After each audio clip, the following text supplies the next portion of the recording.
is what's happening. So then you see Ripple coming in, and they make a Prime Services acquisition, and now they've acquired your company to have not only, I think, the software, but the access and the brain share. This is looking very much more and more like a very diversified financial services company. How has it been so far? And so it's been a whirlwind. I signed the deal actually flying over Australia and talked to our customers there. Right. It's an explosion of excitement. Mostly right now we're in the 8th stage of education, right? A lot of treasurers try to understand not what crypto or stablecoins can do or what they are, but what does it enable them to do? And so this faster pace of money movement will allow for use cases that they've never thought about before. One of the things that Ripple enables us to do is think about the piece of execution and bringing innovation. So all of a sudden, we orchestrate 13 trillion of payments on behalf of our clients.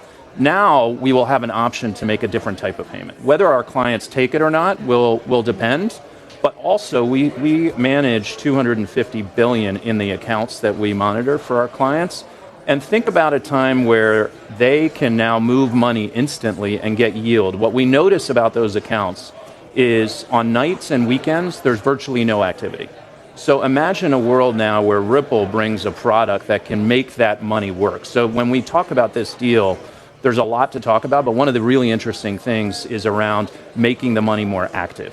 And I think that benefits not just Ripple and GTreasury and our clients, but the entire ecosystem. All of a sudden, all the banks, everyone gets to participate in that activation of liquidity.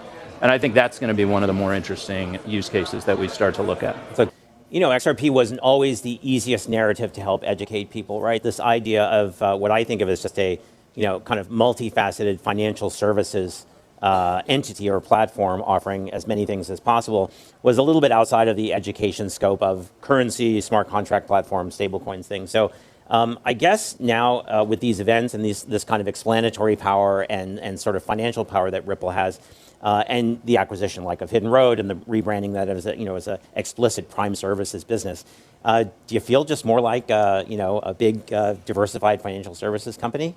Well, I think what's interesting is that we planted those seeds 12 years ago, but as you know, rebuilding the financial ecosystem doesn't happen overnight.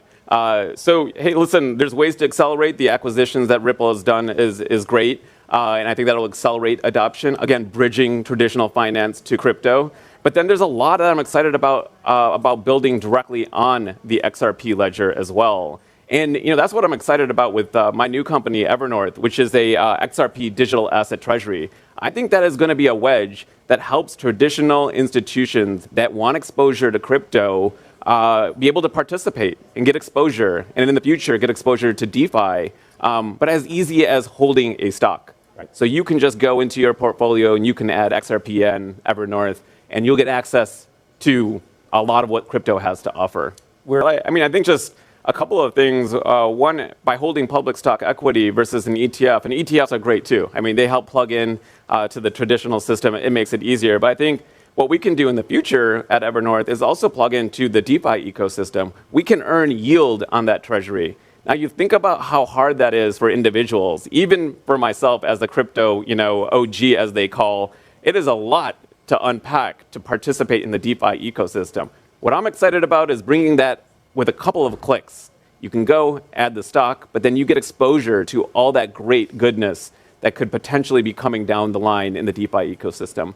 But to start, we're going to go and earn yield on the treasury using traditional methods. And so, we'll have a blend, but when the DeFi ecosystem starts to grow and mature with the right kind of controls, we'll be ready to participate in that ecosystem. And we want to build that right on top of the ledger, XRP Ledger. Your vendors, or you're moving your money around because it's better, faster, cheaper. Yeah. But of course, you got to cross this threshold and get to these steps and get everything integrated. That's going to happen now. The same as it happened for kind of native crypto companies. It's not going to happen for big brokers, fintechs, all these other companies.